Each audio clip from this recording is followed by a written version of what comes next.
काशीपुर नाम के गांव में हरिया नामक एक व्यक्ति रहता था। वह अपना गुजर बसर लकड़ियां काट कर करता था। वह जंगल में जाता था और जो जलाऊ लकड़ी होती थी उसके 2 कट्टे बांधता था और उन्हें बाजार में जाकर बेचता था। एक दिन की बात है, उसकी पत्नी ने उसे बोला, क्या हमारा गुजर बसर सिर्फ ऐसे ही चलेगा? इसमें तो हमारा खाना पीना और कपड़े भी पूरा नहीं पड़ता, ना कोई जश्न होता, कुछ भी नहीं होता। तुम शहर जाकर कुछ नौकरी करो ना। तो फिर हरिया कहता है, देखो तुम्हें पता है मुझे शहर जाना बिल्कुल पसंद नहीं है। वहाँ शांति बिल्कुल नहीं होती और गांव में तो बहुत शांति होती है। तो फिर उसकी पत्नी कहती है, हाँ मुझे पता है, उस पाप के कारण हमें इस गांव में ही रहना पड़ेगा।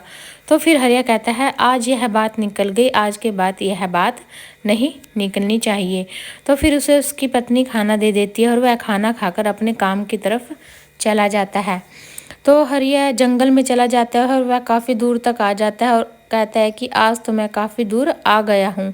तो फिर उसे एक पेड़ दिखता है, पर वह पेड़ काफ़ी हल्का फुल्का और छोटा होता है। तो वह सोचता है, चलो आज इससे ही काम चला लेता हूँ। तो उसने एक गट्ठा बांधा लकड़ियों का काट के और वह चल दिया। आज उसकी लकड़ी किसी ने भी नहीं खरीदी। फिर वह सोचने लगा कि आज मेरी लकड़ी किसी ने भी नहीं खरीदी, क्या यह लकड़ियों का गट्ठड़ मुझे घर लेकर जाना पड़ेगा?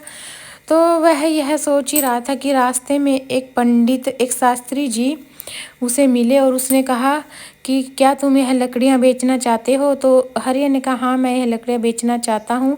तो आप कितनी लकड़ी लेंगे? अगर आप सारी लकड़ी लेंगे तो मैं 10 रुपये में ही दे दूँगा। तो मिस्टर शास्त्री कहने लगे, देखो मैं यह लकड़ी सिर्फ 5 रुपये में ही खरीद सकता हूँ। फिर हरिया कहता है कि ठीक है, आप 5 रुपये में ही ले लो और मुझे अब काफ़ी देर भी हो गई है। तो फिर मिस्टर शास्त्री उससे पूछते हैं कि क्या तुम भूखे हो? तो हरिया कहता है, हाँ मुझे भूख तो काफ़ी लग रही है। तो फिर मिस्टर शास्त्री कहते हैं, चलो तुम बैठ जाओ, मैं तुम्हें खाना खिलाता हूँ। तो फिर हरिया कहता है, देखिए अगर आप मुझे खाना खिला देंगे तो आप क्या खाएंगे? तो मिस्टर शास्त्री कहते हैं कि मेरे पास 10 लोगों का खाना और एक्स्ट्रा बना रखा है, तुम चिंता मत करो। तो फिर हरिया कहता है, क्या आप इसी तरह सबको खाना खिलाते हैं? तो मिस्टर शास्त्री कहते हैं, देखो मेरे में जब तक शक्ति है तो मैं लोगों को इसी तरह खाना खिलाता रहूँगा। तो हरिया वहाँ से खाना खाकर अपने घर की तरफ वापस चले जाता है। तो उसकी पत्नी कहती है कि तुम्हें आज इतनी देर कैसे हो गई? तो हरिया कहता है कि मुझे आज इतनी देर इसलिए हो गई कि पहले तो किसी ने मेरी लकड़ियाँ खरीदी नहीं, तो रास्ते में मिस्टर शास्त्री मिले, उन्होंने मेरी लकड़ियाँ खरीद ली, परंतु उन्होंने लकड़ियाँ 5 रुपये में ही खरीद ली और वह सबको खाना भी खिलाते हैं। तो उसकी पत्नी कहने लगी कि वो तो काफ़ी अमीर होंगे। तो हरिया कहता नहीं, वह काफ़ी अमीर नहीं है, लेकिन फिर भी वह लोगों का पेट भरते हैं। तो मैंने सोचा मैं भी इसमें कुछ हेल्प कर दूं उनकी। तो मैंने कहा कि मैं आपको 5 रुपये में ही लकड़ियाँ दे दूँगा। अब से मैं उनके लिए लकड़ियों का गट्ठर और बेचने के लिए लकड़ियों का गट्ठर तैयार करूँगा। फिर अगले दिन वह जंगल में चला गया। उसने काफ़ी इधर उधर देखा, उसे जलाऊ पेड़ नहीं दिखा। अब फिर वह सोचने लगा कि अगर ज़्यादा अंदर जाऊँगा कहीं मुझे कोई जंगली जानवर ना खा जाए। लेकिन फिर भी वह कुछ विचार विमर्श करके आगे की तरफ चल दिया। वह काफ़ी दूर तक चला गया और उसे काफ़ी बड़ा सारा जलाऊ पेड़ दिखा। उसने सोचा कि इसकी तो एक टहनी ही बहुत है, उसमें 3 गट्ठर बन जाएंगे। तो जिस टहनी पर वह बैठा और उसने उसे काटना स्टार्ट कर दिया तो नीचे एक मतलब जो गुरुजी हैं वो पूजा कर रहे थे 100 सालों से। तो वह टहनी और वह उसके ऊपर गिर गए। उन्होंने गुस्से में हरिया को श्राप दे दिया कि तुम कुत्ते बन जाओ। तो हरिया कुत्ता बन गया। हरिया ने गुरुजी से माफ़ी मांगी और कहा कि गुरुजी मुझे नहीं पता था कि आप नीचे बैठे हैं, मेरा तो यह काम है, मैं लकड़ियाँ बेचकर अपना घर का पालन पोषण करता हूँ और अपना और अपने घरों का पेट भरता हूँ, मुझे क्षमा कर दीजिए। मेरी पत्नी को कौन देखेगा, उसका पेट कैसे भरेगा, उसका क्या होगा? तो गुरुजी थोड़े शांत होते हैं, कहते हैं मैं 100 साल से तपस्या कर रहा हूँ और तुमने मेरी तपस्या भंग कर दी। फिर हरिया कहता है गुरुजी मुझे माफ़ कर दीजिए, मुझे कुछ नहीं पता था। तो फिर गुरुजी कहते हैं कि मैंने क्रोध में आकर तुम्हें श्राप तो दे दिया, लेकिन अब यह श्राप बदल नहीं सकता।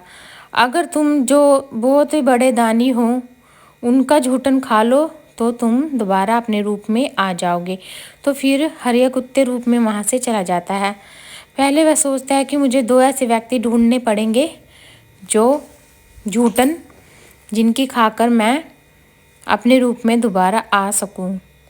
और जो गुरुजी थे उन्होंने हरिया को यह भी कहा था कि जब तुम अपने रूप में दोबारा आ जाओगे तुम्हारे पास धन अन्न किसी चीज़ की कमी नहीं रहेगी, तुम्हारा जीवन भी सुख से बीतेगा।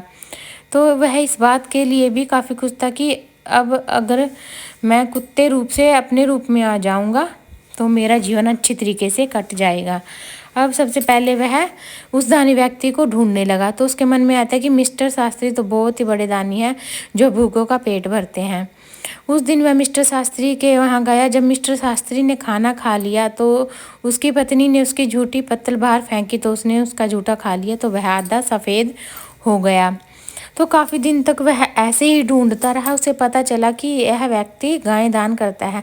तो उसने सोचा कि गाय दान करने वाला तो काफ़ी बड़ा होता है।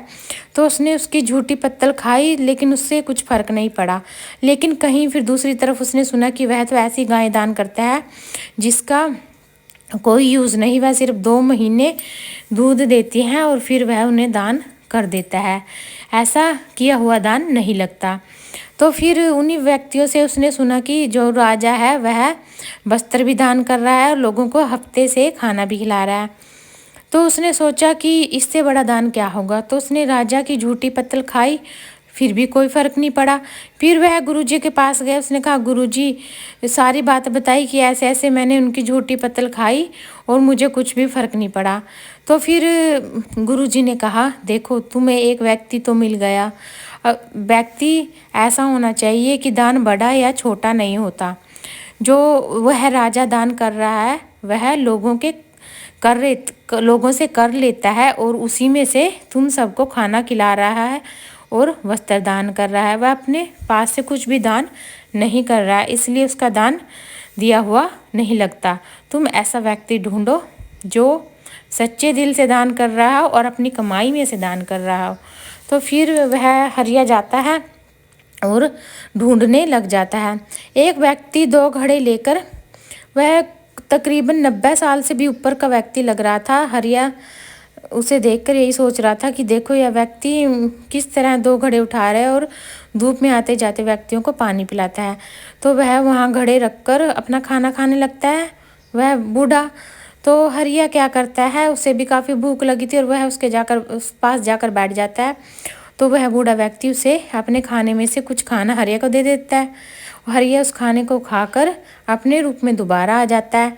और देखिए यह सच बात है कि दान बड़ा या छोटा नहीं होता। देखिए वह बूढ़ा व्यक्ति था जो, क्या वह कोई ज़्यादा अमीर था, क्या कोई ज़्यादा दान कर रहा था? नहीं, वह पैसों को पानी पिला रहा था और यह एक सच्चा दान था। अगर आप सबको कहानी पसंद आए तो प्लीज़ शेयर कीजिएगा, सब्सक्राइब कीजिएगा और अच्छे अच्छे कमेंट कीजिएगा। और ऐसे ही अच्छी अच्छी कहानियाँ सुनने के लिए प्लीज़ मेरे चैनल को हेल्प कर दीजिए, सब्सक्राइब कीजिए और लाइक कीजिएगा ताकि मैं डेली अच्छी कहानी डाल सकूं, अगर आप चाहते हो तो। धन्यवाद जी।